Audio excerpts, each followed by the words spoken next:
आधुनिक भारत के इतिहास की सबसे एक महत्वपूर्ण पॉइंट के बारे में आज हम लोग पढ़ने जा रहे हैं, जिसे हम और आप गांधी युग के नाम से जानेंगे। दोस्तों, ये वही गांधी युग जो कि 1915 से स्टार्ट होता है और महात्मा गांधी की मृत्यु 1948 तक बनी रही है। आप जानते हैं, महात्मा गांधी को कई प्रकार की उपाधियां दी गई थी। किसी ने इनको बापू कहा था, तो किसी ने अर्धनग्न फकीर कहा था, तो किसी ने इनको फकीरों का राजा कहा था।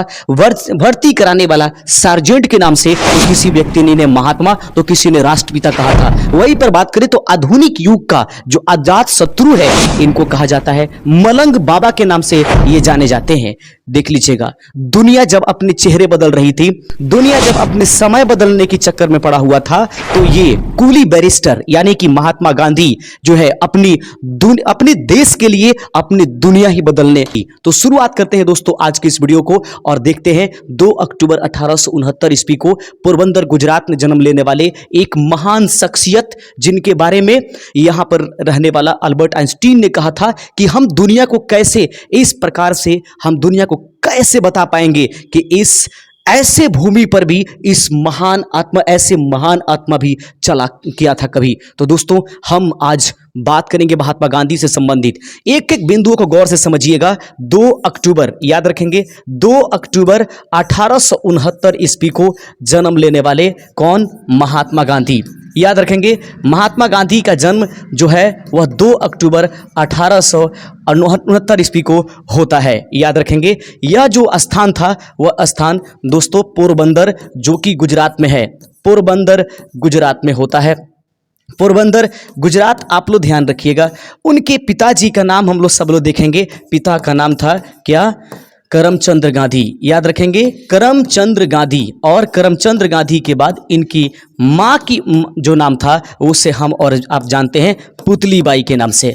याद रखेंगे, पुतली बाई के नाम से ये जाने जाते हैं। दोस्तों याद रखिए, ये बात बार बार आती है कि आखिर महात्मा गांधी किस जाति से थे। तो याद रखिएगा, महात्मा गांधी खुद को जब उनको कभी किसी हाई कोर्ट में पूछा गया था, कोर्ट में, कि बताइए आपकी जाति क्या है, तो कभी भी उन्होंने ये शर्म नहीं किया कि हम किस जाति से हैं। तो याद रखिएगा, वे जाति अपना बताए थे, बनिया परिवार से आते हैं। वो घाची एक तेली परिवार होता है, तो घाची तेली परिवार से संबंध रखते थे, बनिया परिवार से। बचपन का नाम इनका जो था वह मोहनदास, अगर जोड़ दीजिएगा उनके पिताजी के नाम के पहले, तो ये गांधी जी का पूरा नाम हो जाता है मोहनदास करमचंद गांधी। इस तरीके से आकर के महात्मा गांधी की पूरी नाम हो जाती है। ये कोई व्यक्ति या कोई बालक साधारण बालक नहीं था।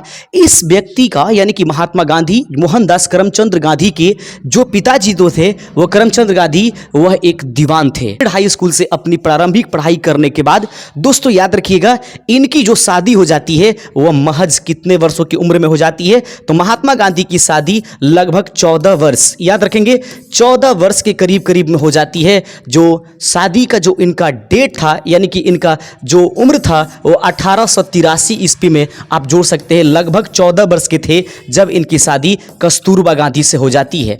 कस्तूरबा गांधी से। याद रखेंगे, इनके बाद इनके कुल 4 पुत्र जन्म लेते हैं। याद रखिएगा, तो पूछा यह जा सकता है कि महात्मा गांधी के पुत्रों की संख्या कितनी है। देखिएगा दोस्तों, भारतीय राजनीति में अगर देखा जाए तो सबसे मोस्ट इंपॉर्टेंट व्यक्तियों में से सरदार वल्लभ भाई पटेल, महात्मा गांधी, भगत सिंह, चंद्रशेखर आजाद, ये बड़े बड़े हस्तियां हुई। लेकिन याद रखिएगा, इनको कहीं भी आप पॉलिटिक्स में देखते हुए नजर आते हैं? नहीं, आपको नहीं दिखाई देगा। ये महान शख्सियत हैं। इनके कस्तूरबा गांधी और मोहनदास करमचंद गांधी अर्थात महात्मा गांधी के कुल मिलाकर के 4 पुत्र हुए, जिसमें से पहले का नाम हरिलाल। याद रखेंगे, पहले का नाम था हरिलाल, दूसरे का नाम था मनीलाल। याद रखेंगे, हरिलाल और उसके बाद क्या? मनीलाल। उसके बाद व्यक्ति का नाम था देवदास। याद रखेंगे, और उसके बाद अंतिम थे रामदास। अगर पूछा जा सकता है कि बताइए महात्मा गांधी के कुल कितने पुत्र थे, तो उस समय याद रखिएगा महात्मा गांधी के कुल पुत्रों की संख्या 4 थी। हरिलाल और मनीलाल, देवदास और रामदास। सबसे बड़ा पुत्र हरिलाल और सबसे छोटा पुत्र रामदास। वहीं पर महात्मा गांधी की बात करेंगे तो महात्मा गांधी अपने पूरे परिवार में यानी कि अपने माँ बाप के संतानों में से सबसे अंतिम, सबसे छोटे यही महात्मा गांधी थे। गांधी के राजनीतिक गुरु, याद रखेंगे महात्मा गांधी के क्या? महात्मा गांधी के राजनीतिक गुरु कौन थे? तो महात्मा गांधी के राजनीतिक गुरु अगर पूछ लिया जाए तो उस कंडीशंस में याद रखिएगा गोपाल कृष्ण गोखले। याद रखेंगे, गोपाल कृष्ण गोखले जो थे वो महात्मा गांधी के वो क्या थे? गुरु थे। कहाँ पर? इंडिया में।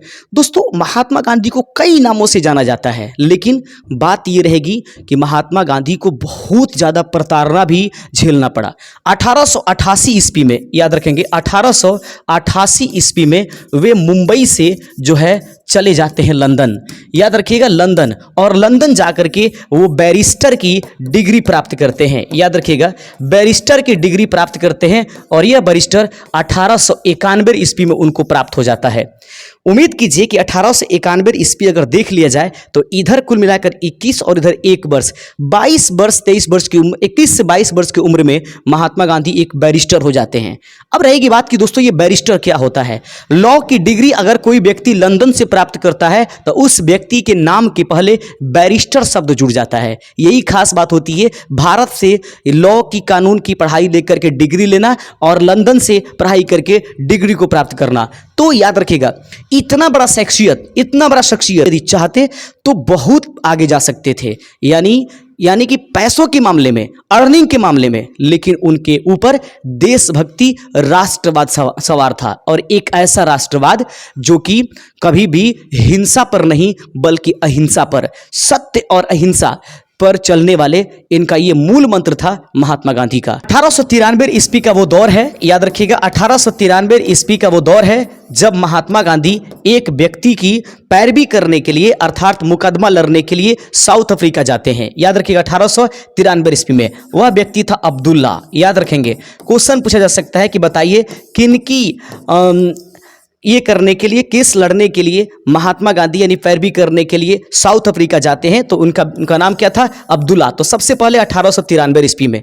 याद रखेंगे दोस्तों, भारत से कई प्रकार के लोग जो है अपनी अर्निंग करने के लिए, अपनी मजदूरी करने के लिए वहां पर जाया करते थे, यानी कि साउथ अफ्रीका। जब ये साउथ अफ्रीका पहुंचते थे तो यहां पर उनको मजदूर कह करके पुकारा जाता था। आप अगर वकील से संबंधित चीजों को लेकर के अगर साउथ अफ्रीका में गए हुए हैं तो आपको वकील मजदूर कहा जाएगा। ठीक है, अगर आप किसी अन्य प्रोफेशन से, किसी अन्य व्यवसाय से वहां पर काम करने के लिए गए हैं तो उसके साथ, आपके नाम के साथ जोड़ करके, आपके पद के साथ जोड़ करके मजदूर जरूर कहा जाएगा। एक वाकया है, जब महात्मा गांधी किसी एक, मैं भूल रहा हूं उस स्थान का नाम, महात्मा गांधी वहां पर जाते हैं और वो कोई व्यक्ति, कोई मुस्लिम व्यक्ति ही उनको लेकर के गया होता है, याद रखेंगे साउथ अफ्रीका में। और जब उनको अदालत में पहुंचाया जाता है तो ये पैरवी करने के लिए जब पहुंचते ही अब्दुल्ला साहब थे, तो पैरवी करने के लिए पहुंचाते हैं तो बैरिस्टर तो इनके नाम के साथ था ही, क्योंकि ये लंदन से डिग्री लिए थे, लेकिन इनके सिर पर पगड़ी बना हुआ था। उन्होंने कहा कि अब पगड़ी को उतार दीजिए। जज ने कहा कि अपमान है और मेरे सामने आपको पगड़ी पहनना ये कतई ठीक नहीं है, ये अदालत की अवहेलना है। महात्मा गांधी अपने आप के लिए इसको सबसे बड़ा क्षोभ समझे थे और उन्होंने पगड़ी उतारने से मना कर दिया। तब उनको कहा गया था, जानते हैं, जितना जल्द हो सके आप ये जो है स्थान, यह एरिया छोड़ दीजिए। महात्मा गांधी इसको मानने से बिल्कुल ही इनकार कर दिए। इनकार कर देने की वजह रहा कि महात्मा गांधी को सबसे पहले जेल में डाला गया। कब? यानी कि 10 जनवरी, याद रखेंगे 10 जनवरी, याद रखेंगे 1908 ईस्वी का वो दौर है। 10 जनवरी, याद रखेंगे 10 जनवरी 1908 का वह दौर है जब महात्मा गांधी को सबसे पहले जेल में डाला गया था। बात करें कि भारत में उनको सबसे पहले कब डाला गया, तो 10 मार्च 1922 ईस्वी को जो है महात्मा गांधी को सबसे पहले जेल में डाला गया था, वो भी 6 वर्षों के लिए। अब कहा जाएगा कि पूरे जीवन काल के दौरान महात्मा गांधी जो हैं वह कितने सालों तक जो है, कितने दिनों तक जेल बिताए, यानी कि जेल खटे भारत के लिए। याद रखेंगे 2338 दिन लगभग अनुमान लगाया जाता है। कितने दिन? 2338 दिन महात्मा गांधी इस भारत के लिए अपनी जेल में अपनी यातनाएं मतलब यातनाएं सहते हैं और जेल में वो जाते हैं। याद रखिएगा, एक से बढ़कर के एक बिंदु आपके सामने उपस्थित होने जा रहा है। गांधी जो है दक्षिण अफ्रीका से लौटने से पहले महात्मा गांधी ने दक्षिण अफ्रीका में एक आंदोलन चलाया था, जिसको हम और आप सत्याग्रह आंदोलन के नाम से जानते हैं। क्या जानेंगे? सत्याग्रह आंदोलन। तो अगर पूछा जाएगा कि महात्मा गांधी ने सबसे पहले सत्याग्रह कहाँ चलाया था, तो याद रखेंगे दक्षिण अफ्रीका में। कहाँ पर? दक्षिण अफ्रीका में। जब वो भारत आए कब? 9 जनवरी याद रखेंगे 1915 ईस्वी को महात्मा गांधी भारत आते हैं। ठीक है, और 1915 ईस्वी में ही वे गुजरात के जो अहमदाबाद है, गुजरात के अहमदाबाद में साबरमती के किनारे, गुजरात के अहमदाबाद शहर में वो साबरमती के किनारे जो है अपना एक आश्रम बनाते हैं, जिसको साबरमती आश्रम कहा जाता है। याद रखेंगे साबरमती आश्रम। यह साबरमती आश्रम जो है, याद रखिएगा, इसको सत्याग्रह आश्रम के नाम से भी जाना जाता है। सत्याग्रह ये आश्रम, तो सत्याग्रह आश्रम का जो है निर्माण किनके द्वारा कराया गया? महात्मा गांधी के द्वारा। किस ईस्वी में? 1915 ईस्वी। महात्मा गांधी कब आए? 9 जनवरी 1915 तक, और उसके बाद भारत में रहे। 30 जनवरी 1948 का वो दिन है जब दुष्ट के नाम से जाने जाने वाला, यानी कि दुष्ट फैनाटिक के नाम से जाने जाने वाला यह नाथूराम गोडसे के द्वारा इनकी हत्या कर दी जाती है। गांधी कांग्रेस के किस अधिवेशन में सबसे पहले भाग लेते हैं? तो 1901 ईस्वी, याद रखेंगे, जो कि कलकत्ता में घटित हुआ। कलकत्ता में घटित होने वाले 1901 की कांग्रेस अधिवेशन में महात्मा गांधी सबसे पहले उसमें जाते हैं, उनसे मिलते हैं लोगों से, और उसके मतलब उस सभा में भाग लेते हैं, यानी कि प्रथम बार शामिल होते हैं। अगला बिंदु आपके सामने है कि महात्मा गांधी जो है कांग्रेस के अध्यक्ष कितने बार बने? तो महात्मा गांधी कांग्रेस के अध्यक्ष मात्र एक बार बने हैं, 1924, जो कि बेलगांव। याद रखेंगे, बेलगांव कहाँ है? तो ये कर्नाटक राज्य में है। याद रखेंगे, कर्नाटक राज्य के बेलगांव में होने वाली कांग्रेस की अधिवेशन 1924 का अगर किसी ने अध्यक्षता किया तो वो हमारे देश के राष्ट्रपिता महात्मा गांधी थे। महात्मा गांधी ने अपनी आत्मकथा लिखा। याद रखेंगे, सत्य के साथ मेरा प्रयोग, सत्य के साथ मेरे प्रयोग। यह किनकी है? यह किनकी आत्मकथा है? तो याद रखेंगे राष्ट्रपिता महात्मा गांधी का। याद रखेंगे, राष्ट्रपिता महात्मा गांधी का आत्मकथा का नाम है सत्य के साथ मेरे प्रयोग, यानी एक्सपेरिमेंट विद माई ट्रूथ। याद रखेंगे, सत्य के साथ मेरे प्रयोग, the experiment with my truth. ये किनके द्वारा लिखी गई है? महात्मा गांधी के द्वारा। ये उनकी आत्मकथा है, यानी ऑटोबायोग्राफी के नाम से जानते हैं। पूछा जाएगा कि महात्मा गांधी की सबसे पहली जो शिष्य थे वो कौन थे? तो याद रखेंगे, महात्मा गांधी के जो प्रथम शिष्य थी उनका नाम था मीराबेन। याद रखेंगे, उनका नाम क्या था? मीराबेन। यह इंग्लैंड की रहने वाली थी, हालांकि मीराबेन का ये ओरिजिनल नाम नहीं है, था मैडलिन। याद रखेंगे, मैडलिन एस्लेड। याद रखेंगे, मैडलिन एस्लेड का ही रूपांतरित किया हुआ नाम क्या था? मीराबेन, जो कि महात्मा गांधी की प्रथम शिष्या थी। अब हम देखेंगे कि महात्मा गांधी को कौन कौन सी उपाधियां मिली थी और महात्मा गांधी को वो महत्वपूर्ण उपाधियां किस व्यक्ति ने दिया था। तो सबसे पहले कैसर ए हिंद। याद रखेंगे, महात्मा गांधी को कैसर ए हिंद मिला था, कैसर ए हिंद। तो ये पूछा जाएगा महात्मा गांधी को कैसर ए हिंद किसके तरफ से मिला था? तो ये अंग्रेजों की तरफ से मिला था। याद रखेंगे, अंग्रेजों की तरफ से। और यह कब मिला था? तो प्रथम विश्व युद्ध के समय, प्रथम विश्व युद्ध के समय जो है महात्मा गांधी को कैसर ए हिंद की उपाधि मिला था, लगभग 1915 में। अगला बिंदु है कि भर्ती करने वाला सर्जेंट। याद रखेंगे, भर्ती करने वाला सर्जेंट, भर्ती करने वाला क्या? सार्जेंट। यह क्या है? यह महात्मा गांधी को ही मिला, और यह भी प्रथम विश्व युद्ध के दौरान मिला। ये भारतीय लोगों की तरफ से मिला हुआ था। तीसरे नंबर, चूंकि महात्मा गांधी जो है अंग्रेजों की सहायता करने के लिए भारतीय लोगों से भारी मात्रा में अपील किए हुए थे कि भारी मात्रा में आप सेना में भर्ती हो किए। यही कारण है कि भारतीय लोग ये समझने लगे कि भर्ती कराने वाला कोई सार्जेंट हमारे लिए आ गया, इसीलिए महात्मा गांधी को उन लोगों ने प्यार से भर्ती कराने वाला सार्जेंट कहना शुरू कर दिया। उसके बाद भंगी शिरोमणि। याद रखेंगे, पूछा जा सकता है कि भंगी शिरोमणि यह कौन है? तो भंगी शिरोमणि के नाम से भी महात्मा गांधी जाने जाते हैं। अब रहेगी बात कि भंगी शिरोमणि कौन कहा था? तो दक्षिण अफ्रीका के प्रवास के दौरान, याद रखेंगे, दक्षिण अफ्रीका में जब वो प्रवास कर रहे थे तो वहाँ के लोगों ने भंगी शिरोमणि के नाम से इनको पुकारा था। वहीं पर उसको इनको कूली बैरिस्टर भी कहा गया है। याद रखेंगे, कूली बैरिस्टर। कूली बैरिस्टर किसने कहा था? तो देखेंगे, दक्षिण अफ्रीका में जब ये प्रवास कर रहे थे, किसी की वकालत कर रहे थे, उस समय दक्षिण अफ्रीका में एक अंग्रेज जो मजिस्ट्रेट था, याद रखेंगे, अंग्रेज मजिस्ट्रेट ने इनको क्या कहा था? इनको कूली बैरिस्टर के नाम से पुकारा था, जो कि एक अपने आप में थोड़ा सा यह शब्द जो है उनके लिए इस्तेमाल करना बढ़िया नहीं था। जिसने कहा उसको दुनिया नहीं जानती है, लेकिन जिसके लिए कहा गया उसको पूरी दुनिया जानती है। दुनिया के लगभग हर देशों में महात्मा गांधी की तस्वीर देखने को मिलती है, लेकिन ये कौन था इसके बारे में जानना ज़रूरी नहीं है कि किस मजिस्ट्रेट ने कहा भी था। उसके बाद आधुनिक युग का आजाद शत्रु, याद रखेंगे, आधुनिक युग का अगर पूछा जाए कि आधुनिक युग का आजाद शत्रु कौन है, तो आधुनिक युग का आजाद शत्रु किनको कहा जाता है? तो आधुनिक युग का आजाद शत्रु जो है महात्मा गांधी को कहा जाता है। और ये किसने कहा था? तो याद रखेंगे, राजेंद्र प्रसाद ने कहा था, डॉक्टर राजेंद्र प्रसाद। आजाद शत्रु देखेंगे, आजाद शत्रु सिर्फ किसको कहा गया था? तो सिर्फ आजाद शत्रु जो है डॉक्टर राजेंद्र प्रसाद को। लेकिन आधुनिक युग का आजाद शत्रु किसे कहा जाएगा? तो महात्मा गांधी को। और यह उपाधि महात्मा गांधी को किसने दिया था? तो यह उपाधि महात्मा गांधी को राजेंद्र प्रसाद ने दिया था। याद रखेंगे, अगली बिंदु आपके सामने उपस्थित होने जा रही है, मलंग बाबा। याद रखेंगे, यह एक बहुत ही इंपॉर्टेंट चीज है। मलंग बाबा के नाम से कौन जाने जाते हैं? तो मलंग बाबा जो है यह भी महात्मा गांधी को कहा जाता है। याद रखेंगे, महात्मा गांधी का उपाधि ही है मलंग बाबा। अब रही बात कि मलंग बाबा महात्मा गांधी को किसने कहा था? तो कबालियों ने कहा था। याद रखेंगे, कबालियों ने ये कहा था महात्मा गांधी को। तो किन लोगों ने महात्मा गांधी को मलंग बाबा कहा था? तो याद रखेंगे, कबालियों के द्वारा महात्मा गांधी को मलंग बाबा कहा गया था। अगला बिंदु और भी है, आप देखते रहिएगा, बापू।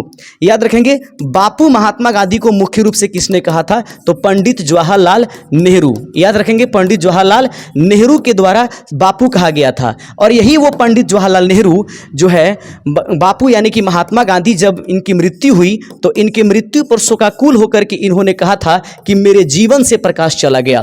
पूछा जा सकता है कि मेरे जीवन से प्रकाश चला गया, मेरे जीवन से क्या चला गया? प्रकाश चला गया। यह किसकी कथन है? तो पंडित जवाहरलाल नेहरू। और यही पंडित जवाहरलाल नेहरू ने बापू यानी महात्मा गांधी को बापू कह करके संबोधित किया था। उम्मीद करते हैं कि हर एक बिंदु आपके पास क्लियर हो रहे होंगे। ठीक है, अगला बिंदु देख लिए, भिखारियों का राजा। याद रखेंगे, भिखारियों का राजा किसने कहा था? भिखारियों का राजा कौन है? भिखारियों का राजा, भिखारियों का राजा कहा गया था वही महात्मा गांधी को। तो पूछा जाएगा कि महात्मा गांधी को भिखारियों का राजा किसने कहा था? पंडित मदन मोहन मालवीय। पंडित मदन मोहन मालवीय। याद रखेंगे, पंडित मदन मोहन मालवीय ने गांधी जी को क्या कहा था? भिखारियों का राजा कहा था। याद रखेंगे, अगला बिंदु आपके सामने है।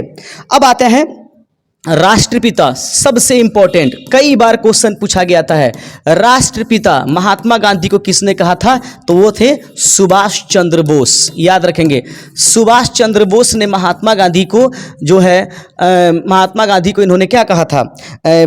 महात्मा गांधी को इन्होंने राष्ट्रपिता कहा था। तो याद रखेंगे, सुभाष चंद्र बोस। और सुभाष चंद्र बोस ने द फादर ऑफ नेशन के नाम से महात्मा गांधी को पुकारा था। और भी बिंदु है, अर्धनग्न फकीर। याद रखेंगे, अर्धनग्न फकीर, अर्धनग्न फकीर। तो अर्धनग्न फकीर के नाम से कौन जाने जाते हैं? महात्मा गांधी। याद रखेंगे, महात्मा गांधी को एक और उपाधि मिलती है अर्धनग्न फकीर। ये विंस्टन चर्चिल के द्वारा कहा गया था।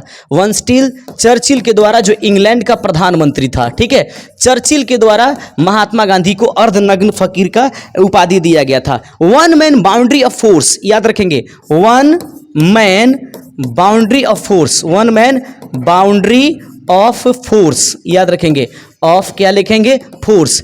तो one man boundary of force के नाम से किनको जाना जाएगा, तो वो व्यक्ति है लॉर्ड माउंटबेटन। याद रखेंगे, लॉर्ड माउंटबेटन, याद रखेंगे। इन्हीं के अध्यक्षता में जो बेटन योजना आई भारत में, उसमें पाकिस्तान को साफ चेतावनी दिया गया था कि जो बंटवारा जो है वो संभव नहीं होगा, आप लोग मिलजुल करके रहिए और देख लीजिए कैसे आप एकजुट रहेंगे, उस तरह से रहिए। उसके बाद इन लोगों ने एक बहुत उछल कूद करना शुरू कर दिया था मुस्लिम लीग वालों ने। तो उनको समझाने के लिए महात्मा गांधी वहां पर जब पहुंचे तो इनकी इस एबिलिटी को देख करके लॉर्ड माउंटबेटन जो था, बेटन योजना के तहत भारत पाकिस्तान की बंटवारे हो गए, और वही जो है लॉर्ड माउंटबेटन ने इनके इस औकात को देख करके one man of boundary of force के नाम से उनको पुकारा था। अब अंतिम चीज आती है कि महात्मा गांधी को महात्मा किसने कहा था? ये है अपने रविंद्रनाथ टैगोर। याद रखेंगे, रविंद्रनाथ टैगोर के द्वारा जो है महात्मा गांधी को महात्मा कहा गया। और कब? 1917 ईस्वी में जो चंपारण सत्याग्रह हुई। तो भारत में सबसे पहले सत्याग्रह की शुरुआत कहाँ से होती है? तो चंपारण सत्याग्रह। किसी भी तरीके से किसान आंदोलन में सबसे पहली सफलता मिलती है महात्मा गांधी को चंपारण से, जब राजकुमार शुक्ला जो है 1916 के अधिवेशन में, 1916 के लखनऊ अधिवेशन में जो है महात्मा गांधी को कहाँ पर बिहार आकर के चंपारण में हो रहे नीलय खेती, जो कि तीन कठिया सिस्टम के माध्यम से जानी जाती है, उसमें महात्मा गांधी आकर के आंदोलन करते हैं और अंग्रेजों को घुटने टिका देते हैं। और इस सफलता के बाद महात्मा गांधी को रविंद्रनाथ टैगोर ने जो है वह मोहनदास करमचंद गांधी से इनको महात्मा शब्द इनके सामने जोड़ दिया है। तो रविंद्रनाथ टैगोर ने महात्मा कहा था, one man boundary of force. Lord Mountbatten अर्धनग्न फकीर महात्मा गांधी को वर्स्टिल चर्चिल कहता है। राष्ट्रपिता सुभाष चंद्र बोस के नाम से जानते हैं, सुभाष चंद्र बोस को बोस ने राष्ट्रपिता कहा था महात्मा गांधी जी को। महात्मा गांधी से जो इम्पोर्टेंट चीज़ है कि महात्मा गांधी के नेतृत्व में कौन कौन सी जो है आंदोलन भारत में लड़े गए। सबसे पहले हम लोग 1917 का देखेंगे, 1917 का चंपारण आंदोलन। याद रखेंगे, यह चंपारण आंदोलन है जो 1917 में होता है। और यह क्या है? राजकुमार शुक्ला नामक एक व्यक्ति थे, राजकुमार शुक्ला नामक एक किसान नेता कहिए या किसान कहिए, इन्होंने ही महात्मा गांधी को बुलाया था। महात्मा गांधी पटना रास्ते होते हुए, मुजफ्फरपुर के रास्ते होते हुए और वो चंपारण पहुंचे थे और उनसे मुलाकात हुई थी बहुत सारे लोगों का, राजेंद्र प्रसाद का, अनुग्रह नारायण सिंह का, श्री कृष्ण सिंह का, और उनके नेतृत्व में जो है इन लोगों ने आंदोलन किया और अंततः अंग्रेजों को झुकना पड़ा। और नील की खेती जो 3/20 का नियम था, जिसको तीन कठिया सिस्टम कहते हैं, उससे अंग्रेजों को पीछे हटना पड़ा। उसके बाद दूसरी आंदोलन होती है महात्मा गांधी का भारत में, वो 1918 का, जिसको हम लोग अहमदाबाद मजदूर आंदोलन कहते हैं। अहमदाबाद, याद रखेंगे, अहमदाबाद मजदूर आंदोलन बहुत इंपॉर्टेंट। अहमदाबाद मजदूर आंदोलन कब होती है? 1918 ईस्वी में।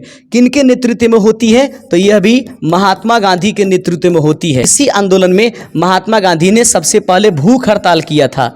याद रखेंगे, भूख हड़ताल। तो क्वेश्चन पूछा जा सकता है कि बताइए महात्मा गांधी के द्वारा कौन सी सबसे पहले सत्याग्रह हुआ दक्षिण अफ्रीका में? भारत में पहले सत्याग्रह चंपारण आंदोलन, और भारत में सबसे पहले भूख हड़ताल महात्मा गांधी ने कब किया? 1918 अहमदाबाद मजदूर में। भारत अगर कुल इतिहास में देखा जाए, महात्मा गांधी के इतिहास में, भारतीय इतिहास में 2338 दिन महात्मा गांधी जो है अपने जीवन काल में जो है ये जेलों में बंद रहते हैं। याद रखेंगे, खेरा आंदोलन होता है।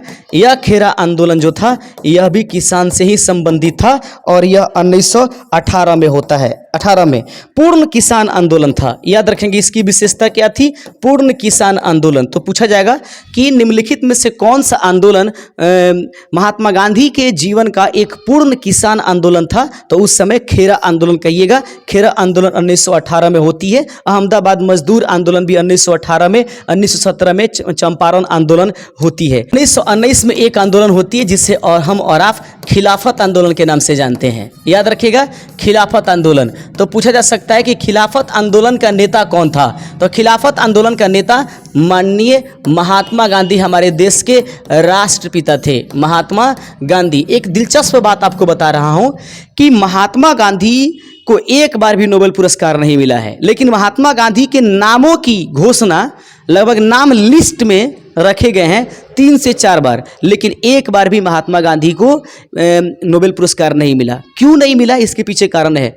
अल्फ्रेड नोबेल के सम्मान में ये जो है नोबेल पुरस्कार दी जाती है और नोबेल से कहीं आगे है महात्मा गांधी, याद रखेंगे। अतः किसी व्यक्ति विशेष की चेहरा को विशेष बना करके महात्मा गांधी को सम्मानित करना ये अपने आप में मतलब एक बहुत ही उतना योग्य चीज नहीं होती, क्योंकि अल्फ्रेड की तुलना में महात्मा गांधी बहुत आगे हैं, तो पुरस्कार उनके नाम से महात्मा गांधी को देना उचित नहीं समझा गया। यही कारण है कि महात्मा गांधी को नाम की तो घोषणा हुई, लेकिन नोबेल पुरस्कार उनको दिया नहीं गया और देना भी नहीं चाहिए था। 1920 ईस्वी में एक आंदोलन होता है जिसको हम लोग असहयोग आंदोलन कहते हैं, असहयोग आंदोलन। इसमें गांधी जी ने कहा था ना कि विदेशी वस्तुओं का बहिष्कार किया जाए, और अब तक जो हम लोग अंग्रेजों की सहायता कर रहे थे, अब अंग्रेजों को सहायता करना आवश्यक नहीं है। लोग इतने उग्र हो गए कि आखिरकार इन लोगों ने गोरखपुर की जो चौरा चौरी है, याद रखेंगे, चौरा चौरी में इनके द्वारा एक घटना घटित करा दी जाती है और उसमें कई पुलिसकर्मियों को मार दिया जाता है, थानेदार की भी हत्या कर दी जाती है और भारी संख्या में मतलब थाने इत्यादि को फूंक दिए जाते हैं। महात्मा गांधी इससे बड़ी आहत हो जाते हैं, याद रखेंगे, आहत होकर के, और ये अपने जीवन की सबसे बड़ी भूल के रूप में इसको बताते हैं, ठीक है। और ऐसा कहते हुए और क्या करते हैं, अपने आंदोलन असहयोग आंदोलन को वापस ले लेते हैं और इसी के विपक्ष में आकर के महात्मा गांधी की सबसे पहले गिरफ्तारी होती है भारतीय जमीन पर और उनको जेल की सजा होती है 6 वर्षों की। अवज्ञा आंदोलन, सविनय अवज्ञा आंदोलन, सविनय अवज्ञा आंदोलन, याद रखेंगे। हम विनती के साथ यह मांग करते हैं कि हमारी विनतियों को मान लिया जाए, नहीं तो हम विनती के लिए हमेशा अपने चीज़ों पर अड़े रहेंगे। इसे सविनय अवज्ञा आंदोलन को दांडी मार्च के नाम से जानते हैं, याद रखिएगा। कौन सा मार्च? दांडी मार्च। पूछा जाएगा दांडी मार्च कब हुआ, तो 1930 ईस्वी में, और साबरमती से दांडी तक की यात्रा होती है और वहाँ पर जाकर के नमक बना दिया जाता है, और नमक बनाने की वजह से अंग्रेजों के द्वारा बनाई गई कानून की अवहेलना की जाती है। अंग्रेजी कानून की अवहेलना की जाती है, और इस अवहेलना को ही हम लोग क्या जानते हैं, अवहेलना को ही हम लोग क्या जानेंगे, दांडी मार्च यानी सविनय अवज्ञा आंदोलन के नाम से जानते हैं। भारत छोड़ो आंदोलन, याद रखेंगे, भारत छोड़ो आंदोलन। पूछा जाएगा भारत छोड़ो आंदोलन जो है वह कब हुआ था, तो 1942 ईस्वी में। भारत छोड़ो आंदोलन में ही महात्मा गांधी ने करो या मरो का नारा दिया था, करो या मरो, याद रखेंगे। करो या मरो का नारा किसने दिया? महात्मा गांधी ने। कब दिया? 1942 ईस्वी में। किस आंदोलन के तहत? तो भारत छोड़ो आंदोलन के तहत महात्मा गांधी ने यह दिया था। महात्मा गांधी ने कई प्रकार की दोस्तों पत्रिकाओं को भी लिखा, कई प्रकार की पुस्तकों को भी लिखा। उसमें से एक हरिजन पत्रिका बहुत इंपॉर्टेंट है, द इंडियन ओपिनियन भी मतलब गांधी जी के द्वारा ही लिखा गया एक पुस्तक है। तो ये सभी चीज़ें हैं जो कि आपके लिए मस्ट इम्पॉर्टेंट थे, और महात्मा गांधी से संबंधित हर एक बिंदु को हमने कंप्लीट करने की कोशिश किया है। अगर किसी भी प्रकार से कुछ छूट गया होगा तो वीडियो को एक बार ज़रूर आप देख लीजिएगा, या छूटे हुए बिंदुओं को आप कमेंट कीजिएगा, हम उसको बेहतर करने की कोशिश करेंगे। शुक्रिया, जय हिंद।